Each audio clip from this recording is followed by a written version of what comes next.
Hello दोस्तों, स्वागत है आपका डीएफए आईएएस प्लेटफॉर्म पर। तो दोस्तों, जैसे मैंने आपको प्रॉमिस किया था कि हम एमपीपीएससी और आपके सीजीपीएससी, ठीक है, एमपीपीएससी और आपके सीजीपीएससी के रिलेटेड जितने भी आपके क्लासेस जीके से रिलेटेड, ठीक है, जीके से रिलेटेड आपके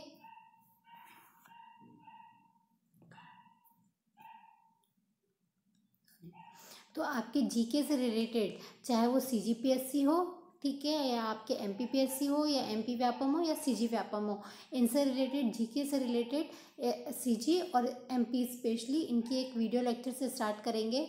जो आपके अपकमिंग एग्जाम्स, आपको पता है नवंबर में आपके एमपीपीएससी का एग्ज़ाम होने वाला है, ठीक है, और उसके बीच में भी शायद आपके एमपीएसआई वगैरह के भी नोटिफिकेशन आ सकते हैं, आपके पटवारी के नोटिफिकेशन आ सकते हैं। वैसे ही आपको सीजी में भी, अब आपको फरवरी में पता है कि आपका एग्ज़ाम होने वाला है, उसके बीच में आपके मंडी निरीक्षक का एग्ज़ाम होने वाला है, एसीएफ का एग्ज़ाम होने वाला है, तो सब में आपको जीके लगेगा। तो आप साथ बनी रहेगा, हम पूरे आपके जितने भी बेसिक लेक्चर्स हैं जीके से रिलेटेड सभी को कवर अप कराएंगे और डिटेल में कवर अप कराएंगे, ठीक है। तो चलिए अब हम स्टार्ट करते हैं। देखिए, यहाँ पर सबसे पहला जो लेक्चर है वो आपको मध्य प्रदेश की सामान्य परिचय सा।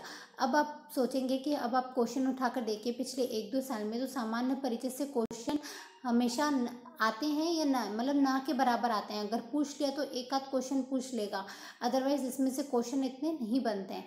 बट आपको पढ़ना क्यों है? क्योंकि जब भी आप क्या करते हो, किसी भी स्टेट की या किसी भी एंटिटी की, ज्योग्राफिकल एंटिटी की आप एग्ज़ाम की तैयारी करते हो, ठीक है, तो उसके बारे में आपको बेसिक जानकारी होनी चाहिए, ठीक है, क्योंकि आप जिस जगह के लिए आप तैयारी कर रहे हो, प्रिपेयर कर रहे हो, तो उसके बारे में आपको अगर बेसिक नॉलेज ही नहीं होगी तो आप कैसे आगे, जब आपकी नींव ही अच्छी नहीं होगी तो आप आगे कैसे बढ़ेंगे, ठीक है। तो वैसे ही क्या है, आपको अगर एमपी की तैयारी करनी है तो एमपी का सामान्य परिचय जो टिल द आपके इंटरव्यू तक आपको काम आएगा, ठीक है। क्योंकि हमेशा आप देखिएगा, अगर आप इंटरव्यू में भी जाते हैं तो आपसे पहले आपका बेसिक इंट्रोडक्शन मांगते हैं, ऐसे नहीं कि आपको डायरेक्ट क्वेश्चन पुटअप करने लग जाते हैं। वैसे ही आपको मेंस में भी कहीं कहीं पर आपके आंसर्स को बूस्ट अप करने के लिए भी आपको ये सारी चीज़ें काम में आएंगी, तो इनको जानना बहुत ज़रूरी है। तो अब सामान्य परिचय से स्टार्ट करते हैं हम। सबसे पहले हम देख लेते हैं आपका एमपी दिखता कैसे है। तो आपका एमपी जो है, आप अगर इंडिया का मैप बनाओ, ठीक है, ऐसा कुछ है आपका इंडिया का मैप, ठीक है, ऐसा कुछ है। तो यहाँ पर क्या है, आपका एमपी है, तो एकदम बीचों बीच, भारत के एकदम बीचों बीच क्या है, आपका एमपी है। इसलिए इसको भारत का केंद्रीय प्रदेश भी कहा जाता है, जिसका एरिया कितना है आपका 3,08,000, देखिए 3,08,252 किलोमीटर स्क्वायर या वर्ग किलोमीटर, ठीक है। ये पूरे इंडिया का कितना परसेंट है? तो ये पूरे इंडिया का आपका 9.38% है। तो ये याद रखिएगा, ये बेसिक जानकारी है और बहुत ही इंपॉर्टेंट जानकारी है। सेकेंड थिंग जो आपको भारत की आपको एमपी के बारे में जाननी चाहिए वो ये है कि जो आपका एमपी है उसका अक्षांशीय और देशांतरीय विस्तार कैसा है, आपको पता होना चाहिए। ये मैं आपको ज्योग्राफी के लेक्चर सीरीज में और डिटेल से पढ़ाऊंगी कि अक्षांश रेखाएं और देशांतर रेखाएं क्या होती है। बस इतना समझ लीजिए कि आपके ग्लोब में जो काल्पनिक रेखाएं खींची हुई हैं सीधी, ठीक है, सीधी और आड़ी रेखाएं, ये ऐसी सीधी रेखाएं और एक ऐसी आड़ी रेखा, ये जो आड़ी रेखा है इनको अक्षांश रेखाएं बोला जाता है, और जो सीधी रेखाएं हैं वो आपको देशांतर रेखा बोला जाता है। अक्षांश रेखाएं किसी देश विदेश की क्या करती हैं, आपकी जलवायु के बारे में बताती हैं, और देशांतर रेखाएं वहाँ के स्थान और समय के बारे में आपको बताती हैं, ठीक है। तो इसीलिए किसी भी प्रदेश के समय या उसकी स्थिति या उसकी जलवायु को जानने के लिए अक्षांशीय और देशांतरीय रेखाओं का ज्ञान होना बहुत ज़रूरी है। तो आपके मध्य प्रदेश का जो अक्षांशीय विस्तार है, अब ये देखिएगा, दूसरी चीज़ आपको इसको पढ़ाने से पहले मैं बता दूं कि जो आपका भारत है, ठीक है, जो भारत है, जैसे ये नॉर्थ है, ये साउथ, ये ईस्ट और ये वेस्ट, आपका पूरा ग्लोब है मान लो, ठीक है। तो ये भारत की जो स्थिति है वो नॉर्थ ईस्ट में यहाँ पर है। तो मतलब ऑब्वियसली जो भारत के जितने भी राज्य होंगे वो भी नॉर्थ ईस्ट के ही साइड पे आएंगे। तो हमेशा आप जब भी आप अगर अक्षांशीय रेखाएं पढ़ रहे हैं तो हमेशा क्या पढ़ेंगे आप, नॉर्थ अक्षांशीय रेखाएं। और जब भी आप देशांतर रेखाएं पढ़ेंगे तो हमेशा पूर्वोत्तर देशांतरीय रेखाएं ही पढ़ेंगे। तो अक्षांशीय रेखाओं में हमेशा आपको नॉर्थ मिलेगा और देशांतरीय रेखाओं में हमेशा आपको ईस्ट मिलेगा। तो इस बात को आप ध्यान रखिएगा। ये आपके पूरे भारत के संदर्भ में बता रही हूँ। तो यहाँ पर मैंने इसलिए यहाँ पर नॉर्थ अक्षांशीय और पूर्वोत्तर देशांतरियों को आपका यहाँ पे नहीं डाला है, क्योंकि ये बहुत ही अंडरस्टूड है। तो आपका जो एमपी का अक्षांशीय विस्तार है वो कहाँ से है, 21 डिग्री 6 इंच से स्टार्ट होता है आपका, ठीक है, और कहाँ तक जाता है आपका, 26 डिग्री 30 इंच तक।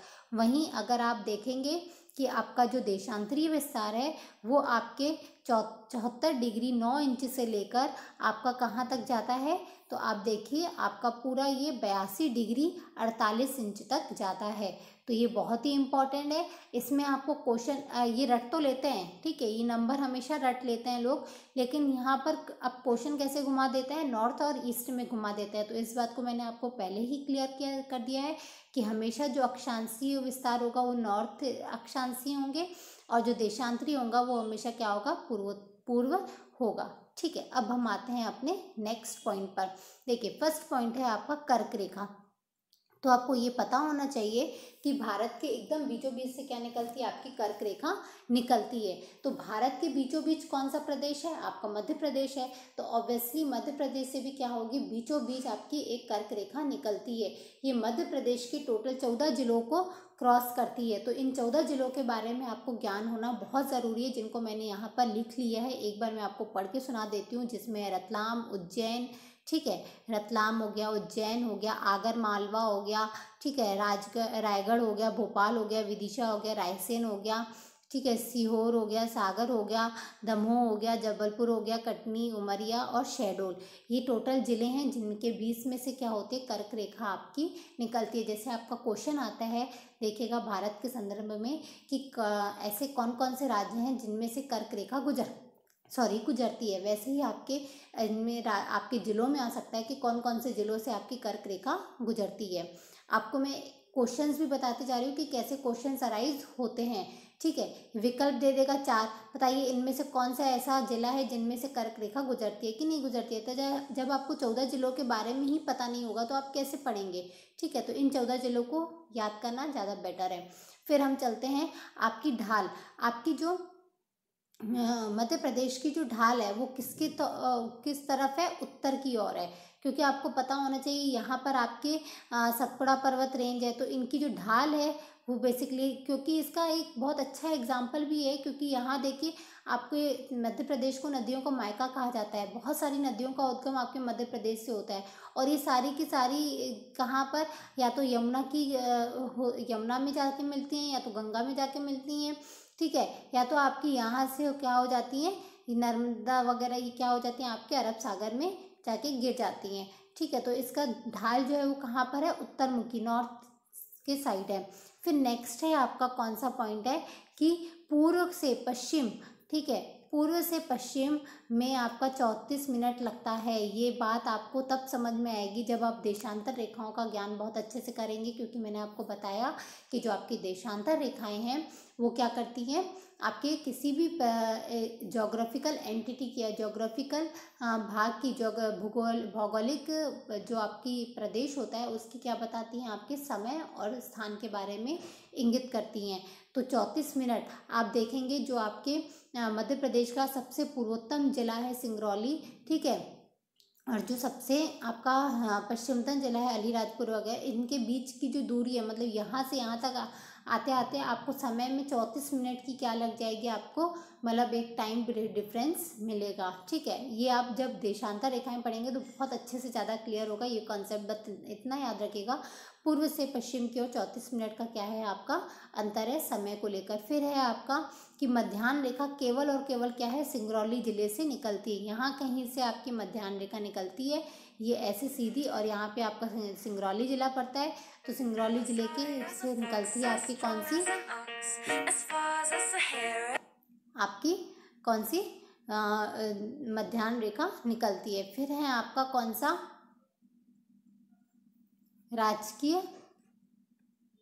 अब राजकीय आपके क्या पढ़ेंगे, चिन्ह। ठीक है, अब आपको पता है हर स्टेट के कुछ स्टेट साइंस वगैरह होते हैं। ठीक है, स्टेट एनिमल्स वगैरह, स्टेट बर्ड, ये सब पढ़ते हैं, तो इनके बारे में अब हम पढ़ेंगे।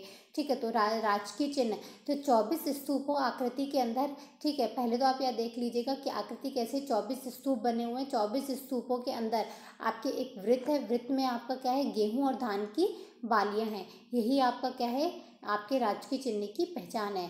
नेक्स्ट आपके राजकीय कुछ और चीज़ें हैं, जैसे पुष्प। तो राजकीय जो पुष्प है आपका कौन सा है, पलाश है। ठीक है, फिर राजकीय आपका कौन सा वृक्ष कौन सा है, तो आपका बरगद है। राष्ट्रीय पशु कौन सा है, तो बारहसिंगा है। पक्षी कौन सा है, दूधराज है, जिसको हम क्या बोलते हैं, एशियन पेरिडिक फ्लाई कैचर बोलते हैं। शाही बुलबुल भी कहते हैं इसको।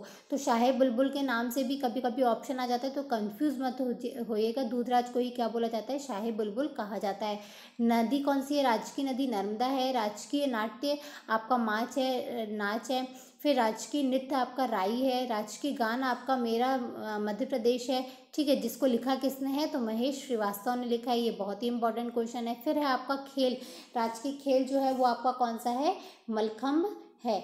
नेक्स्ट आपका हम देखते हैं कौन सा है कि जो राजकीय जो आपका जो राजकीय जो मछली है वो कौन सी है, महाशीर। कौन सी है, महाशीर है। और फिर राजकीय फसल कौन सी है, सोयाबीन है।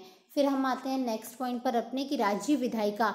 तो आपको पता है कि आपका जो विधायिका होती है, ठीक है, मतलब जो कानून बनाने वाली संस्था होती है, तो वो राष्ट्रीय स्तर पर संसद होती है और हर राज्यों में एक विधायिका होती है। ठीक है, लेजिस्लेटिव स्टेट लेजिस्लेटिव असेंबली हम जिसको कहते हैं। तो कहीं कहीं पर ये क्या बोलते हैं, यहाँ पर आपके हाउसेज होते हैं, कहीं कहीं पर एक हाउसेज होते हैं। तो आपके जो मध्य प्रदेश में वो कौन सी है, एक सदनी है, याद रखिएगा, वन हाउस है। ठीक है, स्टेट लेजिस्लेटिव। फिर है आपका विधानसभा राज्यों की संख्या, सदस्यों की संख्या। तो विधानसभा सदस्यों की संख्या कितनी है, तो टोटल 230 + 1 एंग्लो इंडियन। ठीक है, तो 230 है, ये याद रखिएगा। फिर है आपका आरक्षित सीटें। तो आरक्षित सीटें इन्हीं में आपको देखिए, जो आपके शेड्यूल्ड ट्राइब के लिए 47 सीटें आपकी रिजर्व की गई हैं। फिर आपकी शेड्यूल्ड कास्ट के लिए यानी अनुसूचित जाति के लिए आपकी 35 सीटें रिजर्व्ड की गई हैं। वहीं पर आप देखिए कि हर आपका जो सांसदीय, एक होता है आपका विधायक क्षेत्र, ठीक है, विधायिका का क्षेत्र, एक होता है आपका संसदीय क्षेत्र। तो जिसमें संसद में दो आते हैं हाउसेज आपके, कौन से, लोकसभा और राज्यसभा। तो मध्य प्रदेश में आपकी जो संसदीय सीटें हैं टोटल कितनी है, तो अगर ऐसा पूछा जाए तो 29 + 11। ठीक है, 29 + 11 आपकी क्या है, टोटल संसदीय सीटें हैं। उनमें से अगर पूछे कि लोकसभा की कितनी सीटें हैं, तो 29, और पूछे राज्यसभा की कितनी है, तो 11। तो आपको पता है लोकसभा की सीटों में क्या है, आरक्षण की व्यवस्था है।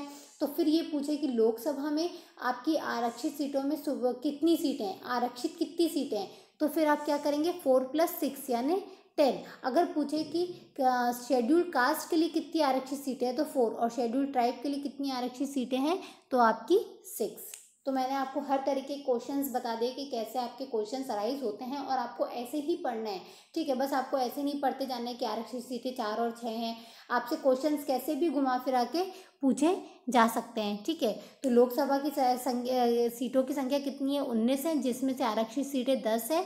ठीक है, और अगर इसी से भी एक क्वेश्चन और बन गया कि आपके अनरिजर्व्ड के लिए कितने कैटेगरीज की सीटें बची हुई हैं, राज्यसभा की आपकी 11 सीटें हैं, और टोटल आपकी 29 सीटें हैं। 29 सीटों में से आपकी 10 आपकी आरक्षित है, और बची 19 आपकी कौन सी हैं, अनरिजर्व्ड कैटेगरी के लिए हैं।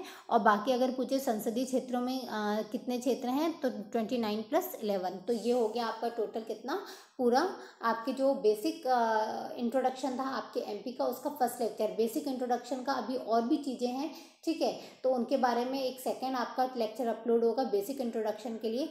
आज के लिए इतना ही। प्लीज़ अगर आपको लेक्चर पसंद है तो इसे लाइक, शेयर और हमारे चैनल को सब्सक्राइब ज़रूर कीजिएगा।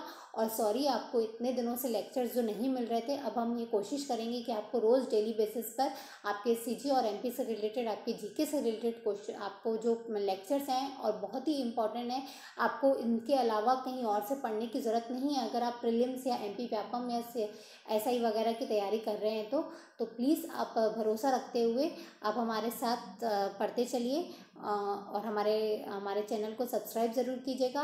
धन्यवाद दोस्तों, मिलते हैं हम अपने अगले लेक्चर में।